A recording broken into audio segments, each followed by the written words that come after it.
No, it tastes pretty good. That's all we asked. We're pretty good. Yeah. Yeah, I'm happy with that. What's going on, everybody? It's Chip Walton, the digital producer of Northern Brewer and Northern Brewer video projects. I am here with my coworker, Brad, our head development brewer. Hello, Brad, where are you everybody. at? I am sitting in a small conference room at headquarters here in Minnesota. I'm in a 44-degree front porch just to make this all the more appropriate. And we are joined by Mark Hunger, the brewmaster at Great Lakes Brewing Company. What's up, Mark? How's it going? It's all good Good. here. Yeah, I really appreciate you giving us some time. The reason we're here is because Northern Brewer recently released what has turned out to be a popular beer kit, Superior Christmas Ale, which is a nod, a tribute, if you will, to the OG, the gold standard of spiced winter ales, which is Great Lakes Christmas Ale, brewed by Mark and crew at Great Lakes. So we wanted to share our version with him, talk about spicing beers in general, and kind of just get any tips or techniques that Mark might be willing to share with homebrewers. Before we dig into it with Mark, if you'd like to hear from more pro brewers on Northern Brewers YouTube channel, definitely give this video a like, subscribe to our channel, and hit all notifications so you know when those drop. First and foremost, cheers to both of you. Appreciate it. Cheers. Not to fanboy too much, but I do have the branded goblet. So Mark, just before we get into like what makes Christmas ale tick, kind of just tell me how important it is. You just told us you're brewing it for the last time now, but how early in the year do you start? And then just what's the vibe as this beer comes out in Cleveland? We start brewing it. It sort of varies depending on what our schedule is. Late July, early August, we'll start brewing it.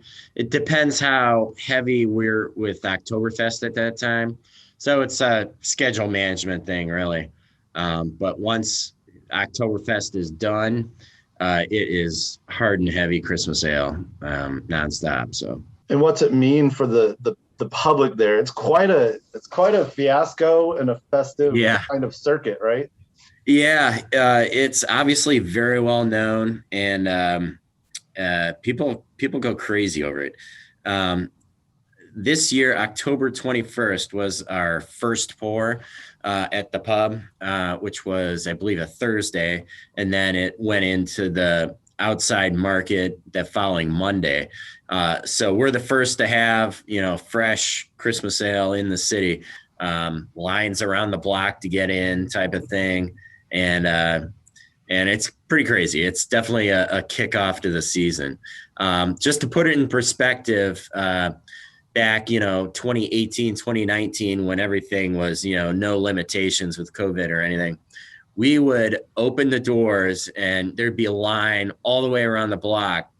And we would open the doors at 11:30, and we would pour a pint of Christmas ale every 3 to 5 seconds, 12 hours straight. We would go through over 30 barrels of Christmas ale alone. That is crazy. Not to take into account the other 10, 12 beers we had on tap, which still get poured a little bit, but hardly touched. So, yeah, it's big. Is it safe to say that's your most successful brand, even though it's not a year-rounder? It is. Probably, I don't know how many years ago, it actually came out as our number one in volume for the year. It gets released, late October. And from a marketing sales perspective, you hope for it to be off the shelf by January 1. Because as much as people love this beer and as good of a beer it is a Christmas ale. And January 1st, January 2nd, it doesn't have the pull. It is on the shelf for roughly 10 weeks, and it's our number one in volume. Cool. Well, let's talk about what it is and what makes it tick. It's a spiced ale with cinnamon, ginger, honey.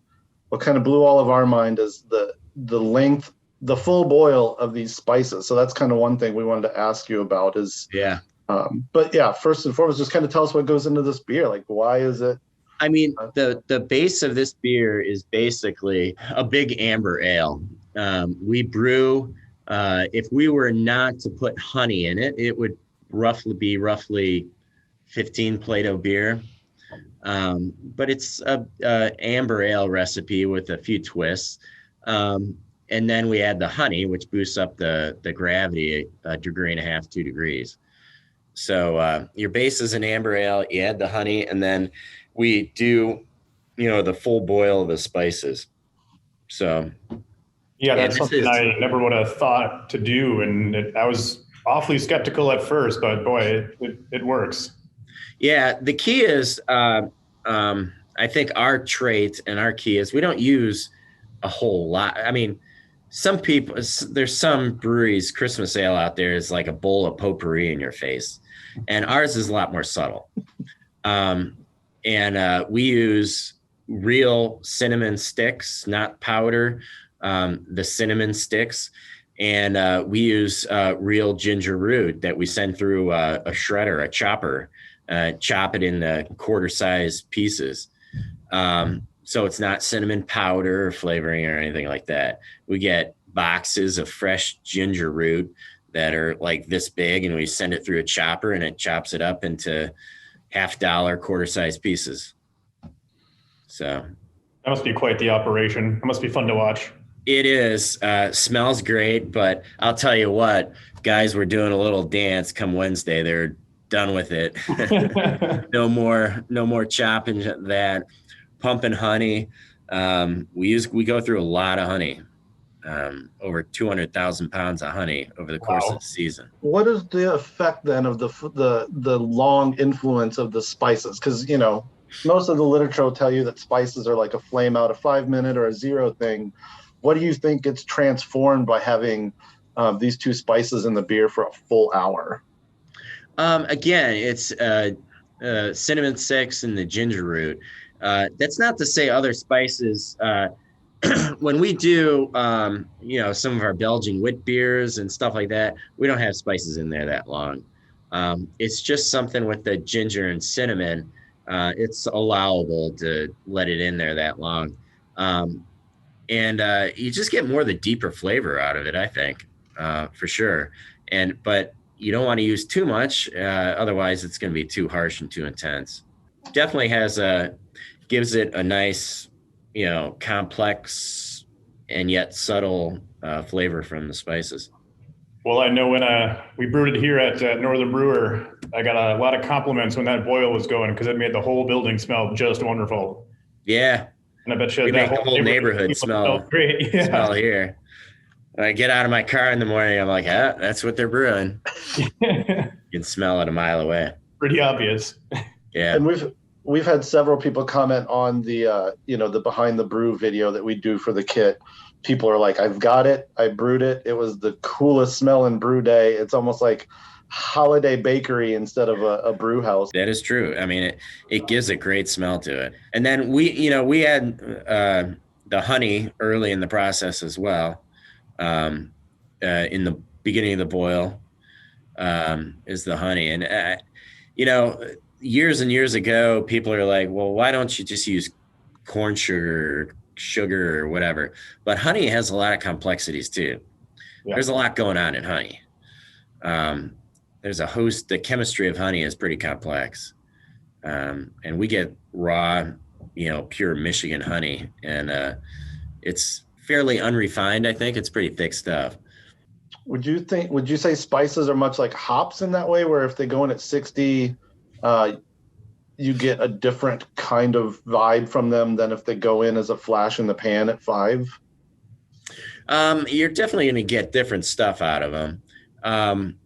I can't say with ginger and cinnamon, we've really tried it too much outside of, that entire boil thing. Mm-hmm. But, for instance, our Holy Moses that we used to brew, we'd use chamomile and coriander and some orange peels and stuff like that, which are all later. And especially some of the chamomile and stuff like that, it's more subtle. And I think it would get destroyed if it sat through the full boil, I think. But ginger and cinnamon are just got more to them. They got more punch. Yeah. And that longer boil just brings out more of the character, I think. Yeah. I was talking with Brad yesterday, we had the last of the can that Michael was nice enough to send us the pro version. There you go. And I almost noted that, like, I think that cinnamon almost goes into this like non-spirited barrel age. There's like this woodiness to it that goes beyond just like the warm spice of the cinnamon. Yeah, I could see that for sure. It definitely has a complexity to it. Well, if you don't mind, if would you kind of give us some thoughts on this? Like, Brad, you want to just super quick, just kind of tell us what our version is as a tribute, and we can kind of relay some notes on it. Yep, our version, it's base malt, it's a little bit of biscuit malt, there's a little bit of chocolate malt in there, some wheat, somewhat, I believe, Carbol 40, and then bittered with Cascade, finished off with Mount Hood. We did put cinnamon and ginger into the boil for the entire duration. And I think the biggest difference here, which I wasn't aware of, is I have written the recipe to have the honey put in right after flame out. I was just a little concerned that the finer aromatics of the honey would have blown off in the boil. So that seems to be the biggest process difference. Otherwise, because we do package recipe kits and we like to send the brewer with a whole cohesive recipe, we did source some really nice dried ginger root. So that's pretty much the only difference, I'd say, is the honey and the dried ginger root as opposed to fresh. But right. Yep, I mean, thanks for getting us some beer. We did, Chip and I did have a side-by-side yesterday. And yeah, I would think there are some subtle differences. Ours is a little bit darker, not quite as bitter by just a few IBU, and right.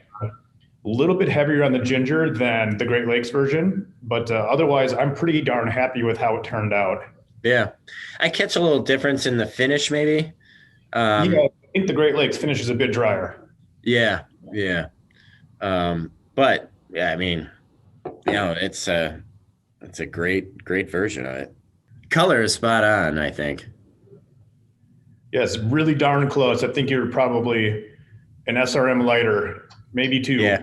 When we were talking about the kit, it had been a while since we had all had it, since like last winter, and I just kept coming back to like light bulb red. Like, your beer looks literally like a see-through red light on a Christmas tree. It's so brilliantly, lusciously red. It's awesome. Yeah, it's a great color. That's a good analogy, actually. And then you barrel age some, right? That goes out. Yeah, to I was market. going to touch on that. Yeah, can you tell us a little bit about the process and what the evolution? We do.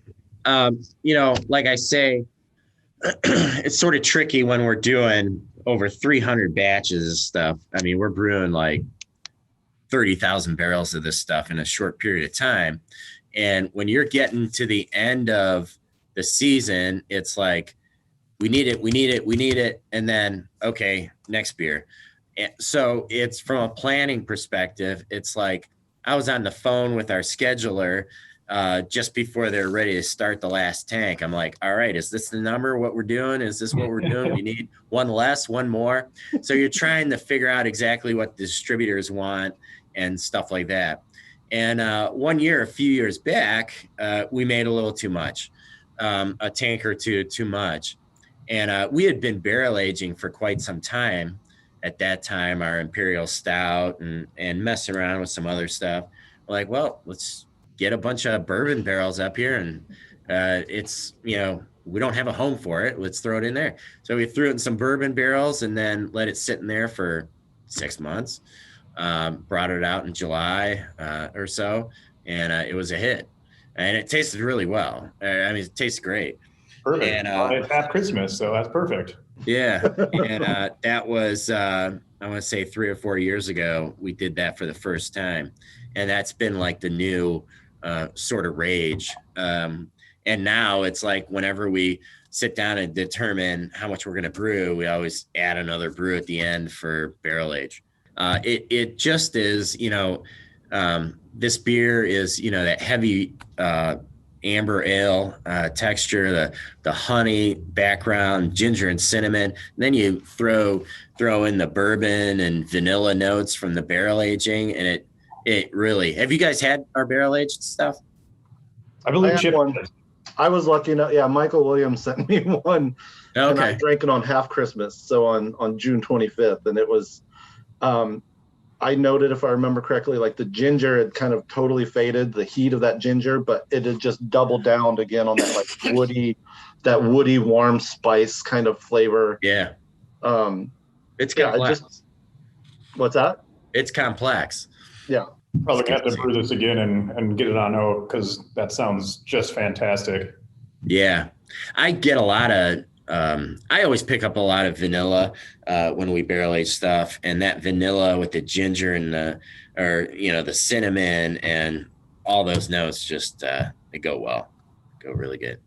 That sounds delicious. No, I mean, man, there is another 5 gallons at the headquarters. Maybe we just that's true. There you go.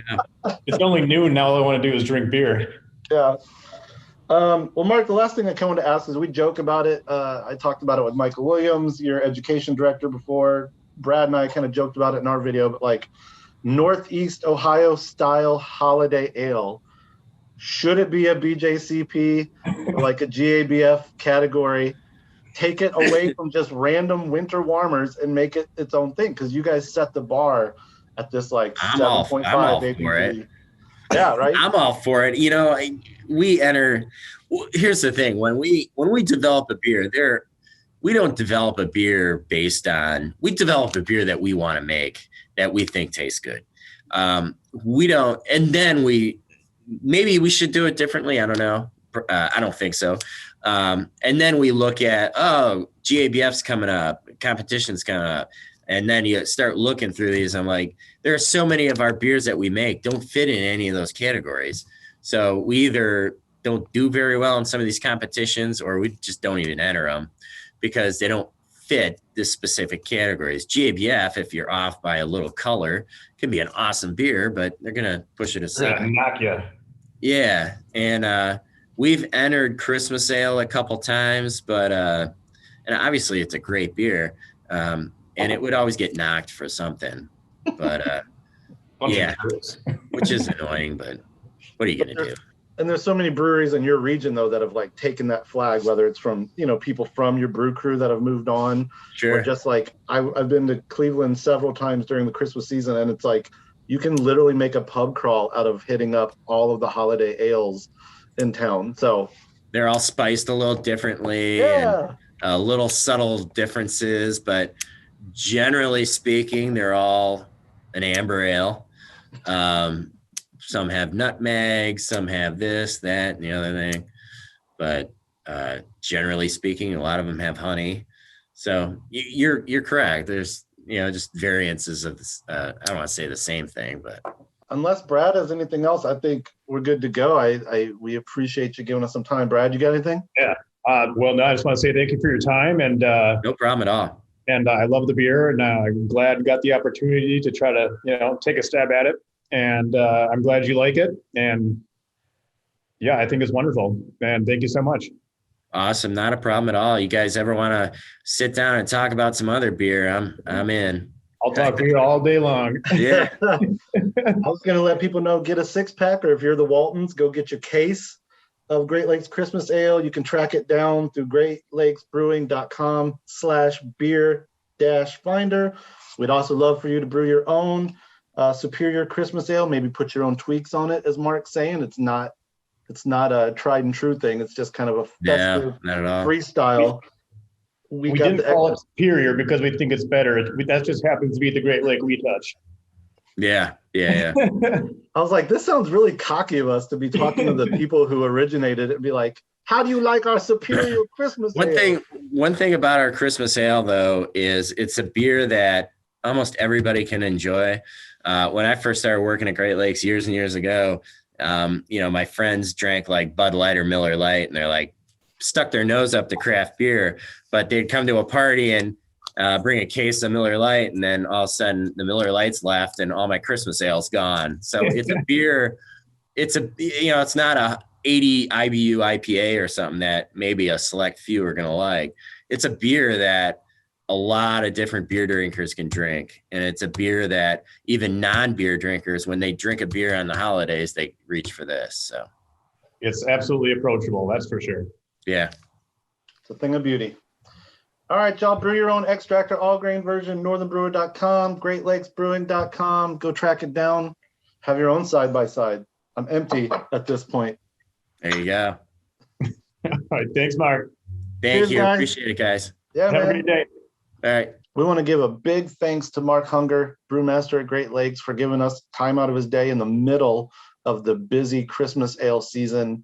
We love talking to pro brewers about their craft and their passion, especially when they're willing to kick down some tips, tricks, and techniques to home brewers to improve their beer. If you want to see more conversations like this, subscribe to Northern Brewers YouTube channel. Make sure you hit that notification that says all so you know when they drop. Give this a like and also share it. Now that you know how Superior Christmas Ale stacks up against Great Lakes Brewing's Christmas Ale, get your all grain or extract beer recipe kit at northernbrewer.com and get brewing for Christmas.